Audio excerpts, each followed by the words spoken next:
The battle was already over when the human pilot arrived. Burning wreckage floated across the dark space like broken stars. Alien ships, too damaged to move, drifted in silence. Most pilots would have turned away.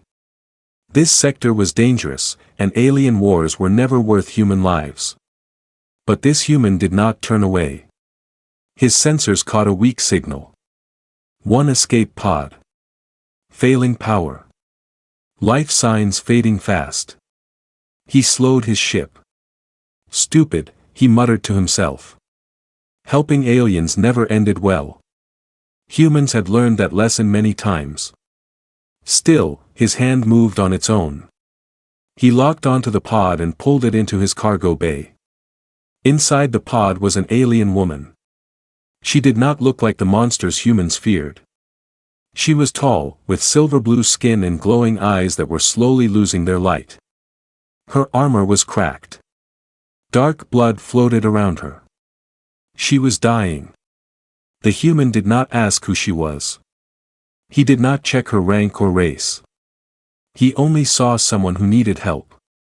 He pulled her out, sealed the wounds, and used every medical tool he had. The ship warned him again and again that enemy forces were nearby. He ignored it. Minutes passed. Then her chest rose.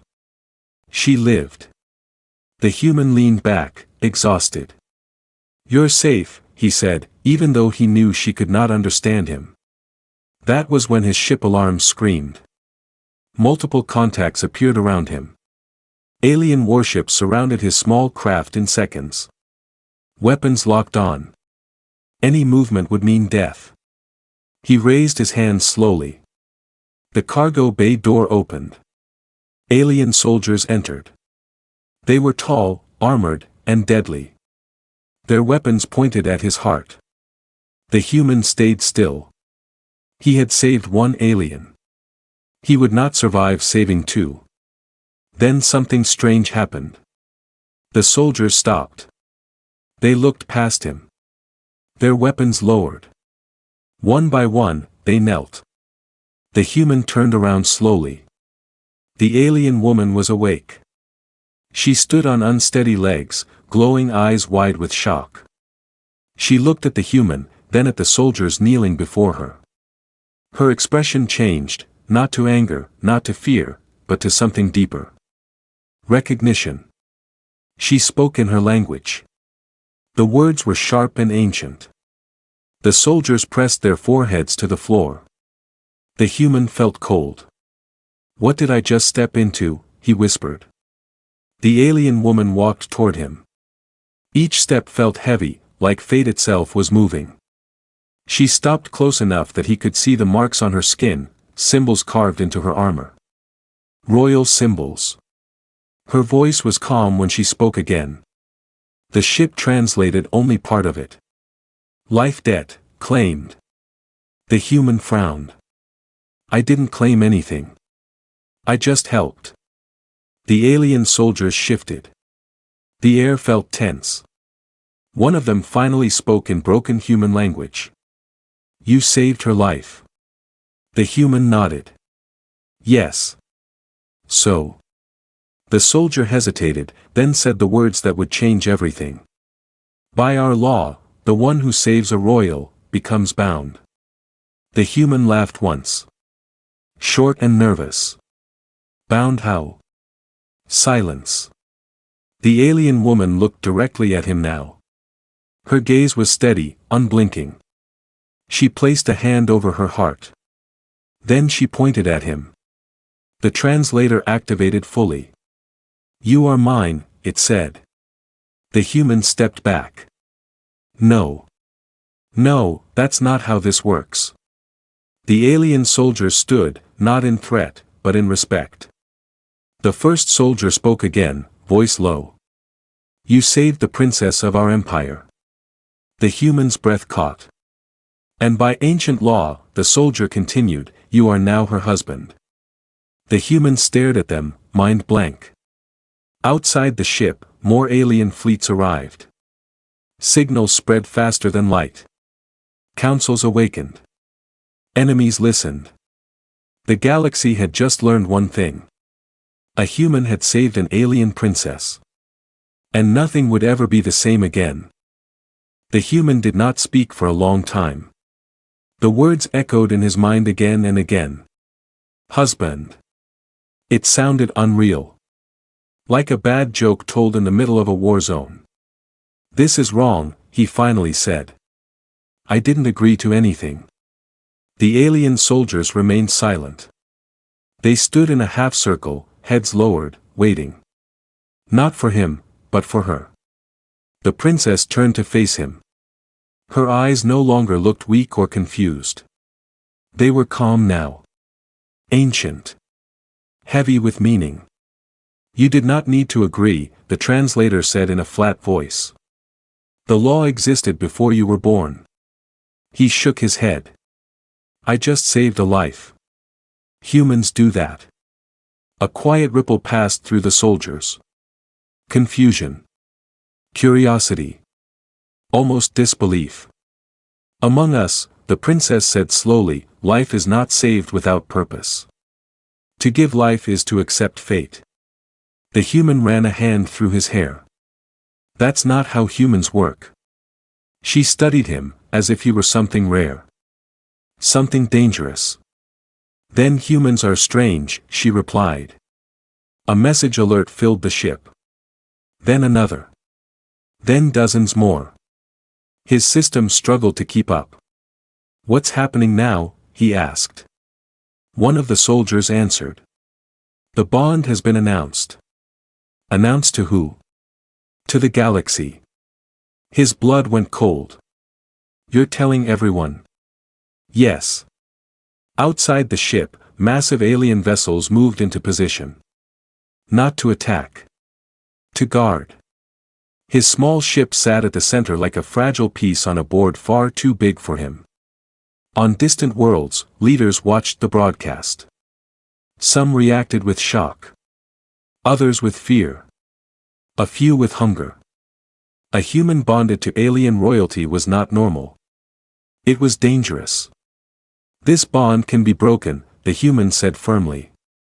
There has to be a way. The princess looked away for the first time. Her voice lowered. Only by death. His stomach twisted. Whose? Both, she said. Silence filled the cargo bay. He understood then. This was not romance. Not choice. This was survival tied together by law. You should have let me die, she said quietly. He met her gaze. No. That answer surprised her. You would doom yourself for a stranger, she asked. He thought for a moment. I'd rather live with consequences than with regret. Something shifted in her eyes. Not warmth. Not love. Respect. Before either of them could speak again, the alarms returned, different this time. Sharper. Incoming threat markers appeared on the screen. Unknown fleets. Fast. Armed. They are coming already, one soldier said. Who? The human asked. Those who fear this bond, the princess replied. And those who wish to control it. The human stared at the tactical map. He was no soldier. No hero. Just a trader with a fast ship and bad luck. But now the galaxy was watching him. Then we move, he said. The soldiers turned toward him, surprised. You give orders? One asked. He swallowed. I make plans. You can choose to follow. The princess stepped beside him. Not ahead. Not behind. We will listen, she said. He took a deep breath and adjusted the ship's course. For the first time, alien warriors watched a human think. Outside, enemy ships jumped closer. Inside, an ancient law tightened its grip. The human did not know it yet, but this moment, this choice, was when the galaxy truly began to fear him. The first enemy ships appeared like shadows tearing through space. They did not come in formation. They came in hunger. The human stared at the screen as warning lights flashed red across the bridge. His ship was small. Too small. Built for speed and trade, not war. The alien royal fleet around him was strong, but slow to react. They were used to rituals, rules, and command chains. The enemy had none of that. They will strike fast, the princess said. They want you alive. That's worse, the human replied. A missile lock warning screamed. He did not freeze. Instead, he moved. He cut engine power suddenly. The ship drifted, silent and dead, just as the first wave of enemy fire passed where he had been moments before. The alien soldiers watched in shock. He shut down, one whispered. Humans use stillness, another said. As a weapon. The human restarted engines at half power and angled the ship toward the debris field left from the earlier battle. Enemy sensors followed him. Too closely. Hold on, he muttered, fingers flying across controls. He fired a single shot, not at the enemy, but at a damaged alien cruiser drifting nearby. The impact sent the wreck spinning, breaking apart into thousands of metal fragments. The enemy ships flew straight into it. Explosions bloomed like fire flowers.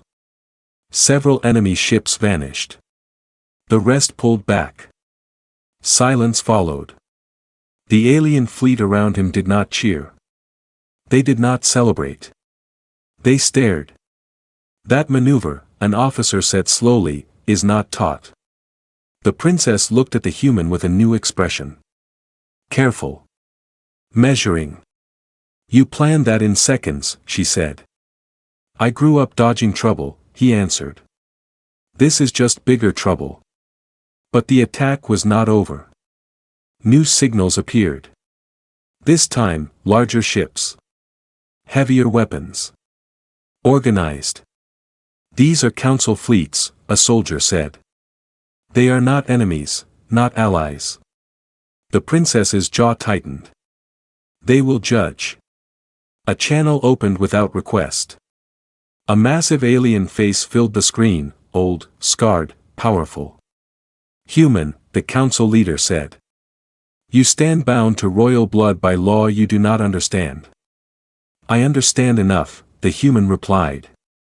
I saved a life. I won't undo that. Murmurs spread through open channels across space.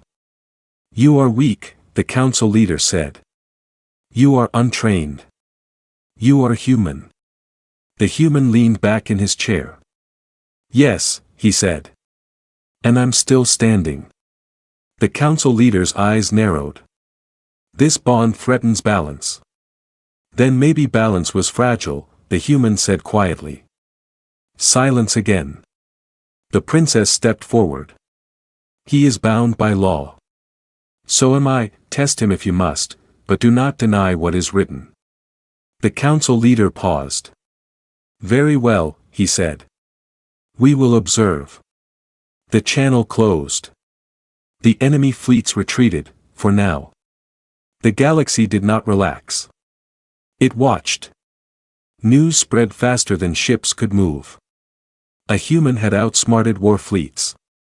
A human stood beside alien royalty without fear. A human spoke to councils as an equal. On Earth, sensors picked up strange signals. Military leaders argued. Governments demanded answers. But the human did not look back. He stood on the bridge beside the princess, surrounded by alien warriors who now looked at him differently. Not as a mistake. Not as a threat. As something new. The princess spoke softly. You should be afraid. He nodded. I am. She studied his face. Then why do you not run? He looked out at the stars. Because if I run now, they'll chase us forever. Outside, the fleets repositioned. Inside, something unseen changed. The bond tightened, not as a chain, but as a connection. And somewhere deep in the galaxy, powerful beings began to ask a dangerous question. What happens if humans are allowed to rise? The attack did not come as a storm. It came as silence. Enemy ships vanished from sensors one by one, as if space itself was swallowing them. The alien fleet grew tense. Silence, in war, was never peace. "They are hiding," an officer said. "No," the human replied. "They're waiting." The princess turned to him. "For what?" "For us to relax." Almost on cue, space tore open. Massive warships emerged, older designs, heavier armor, slower but powerful. These were not raiders or pirates. These were execution fleets. "They seek to end the bond," the princess said. "If either of us dies, the law breaks." The human exhaled slowly. "Then they'll come for me first." The alien commanders began issuing orders. Defensive lines formed. Shields rose. Too predictable. "Pull the royal fleet back," the human said suddenly. Several officers froze. "That exposes you." "That's the point." The princess met his eyes. She saw no fear there, only focus. "Do it," she commanded. The fleet shifted, opening a path that placed the human ship alone at the center of open space. Enemy weapons locked on instantly. The galaxy watched. "They believe you are bait," one alien whispered. The human nodded. "Good." Enemy fire erupted, brutal, precise. The human ship weaved through it, not fleeing, not charging, but dancing between death. He triggered a broadcast channel. "This is a human ship," he said calmly. "You want the bond? Come take it." The enemy commander responded with laughter. "You think courage is strength?" "No," the human replied. "I think timing is." He cut power again. The ship vanished from targeting systems.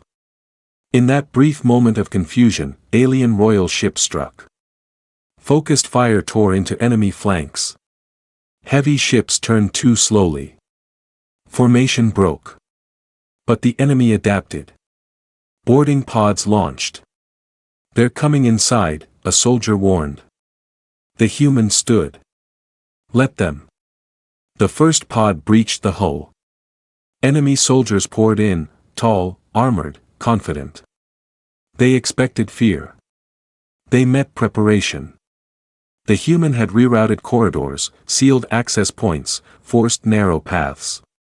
Alien royal guards held positions behind him, watching as he guided them. "Wait," he said. "Now." They struck together. The boarding force collapsed in seconds. Enemy commanders realized too late, the human did not fight harder. He fought smarter. On the bridge, the princess felt the bond react. Not pain. Not fear. Resolve. "He is not breaking," she said softly. Outside, the enemy fleet burned. Inside, councils whispered. A human without enhanced strength. Without ancient weapons. Without royal blood. Yet fleets fell around him. The enemy commander opened a channel, face twisted with rage. "You are nothing," he hissed. "A mistake." The human looked straight at the screen. "No," he said. "I'm a consequence." The channel cut. The remaining enemy ships retreated. Slowly, almost respectfully. Silence returned, this time, real. Alien warriors across the royal fleet stood in stunned quiet. They had fought wars for centuries. None had seen battle fought like this. The princess stepped beside the human. "You have defended the bond," she said. He shook his head. "I defended us." She inclined her head. A royal gesture of equal standing. Across the galaxy, messages spread. The attempt to break the bond had failed. The councils reconvened. The laws were being questioned. And for the first time in history, an ancient truth became clear. Humans did not need power to dominate the stars. They only needed a reason. The galaxy did not sleep after the battle. Signals crossed space in endless streams. Councils argued. Empires calculated. Species that had never cared about humans now spoke their name with caution. One human. One bond. Too many consequences. The royal fleet moved toward the capital world of the princess. Massive cities floated above oceans of light. Ancient towers shone with symbols older than human history. The human stood at the observation window, silent. "This is where it ends?" he asked. "It is where it becomes official," the princess replied. He frowned. "I still don't like that word. Marriage by law." She did not look at him. "Our law binds duty first. Choice comes later." The ship docked. Thousands of alien citizens gathered. Not cheering. Watching. He felt it then, the weight of being seen. The ceremony began in the open sky. No walls. No throne. Only light and space. The council stood in a circle. The oldest among them spoke. "The bond stands proven. It was tested by fire and war." The human stepped forward. "And if I refuse now?" A pause. "Then you die," the council said calmly. "And so does she." He exhaled. "You really don't negotiate." The princess turned to him. For the first time, her voice was not royal. It was personal. "You saved me without knowing the cost," she said. "If you choose to leave now, I will not stop you." The bond pulsed between them. He looked at her. Not as a princess. As a person who had stood beside him in battle. "I didn't save you to own you," he said. "And I won't stay if you don't want this." Her eyes softened. "Then hear my choice." She faced the council. "I accept the bond, not by law," she said, "but by will." A shockwave of silence rippled through the crowd. No royal had ever said those words. The council hesitated. Ancient rules cracked under something unfamiliar. Consent. The elder spoke again, slower now. "Then the union is valid." The ceremony completed itself. Symbols of light formed around them, marking the bond. But something else happened. The galaxy felt it. The bond did not chain the human. It linked him. Alien systems reacted. Ships synced. Defenses adjusted. Command pathways opened, access given, not taken. The princess gasped. "The bond is stronger." The human felt it too. Not power. Responsibility. He looked out over the gathered worlds. "Then we change how this works," he said quietly. The council watched him carefully. "Humans do not follow silent laws," he continued. "If this bond exists, it must protect, not control." Some aliens protested. Others listened. Earth received the message at last. Humans were no longer outsiders. They were family, whether the galaxy liked it or not. The princess stood beside him, not above him. "What will you do now?" she asked. He smiled slightly. "What humans always do when thrown into chaos. And that is adapt." The stars above them burned brighter. The galaxy had tried to bind a human with law. Instead, it had invited change. And from that moment on, every species remembered one truth. Humans did not conquer the galaxy. They married into it, and rewrote the future.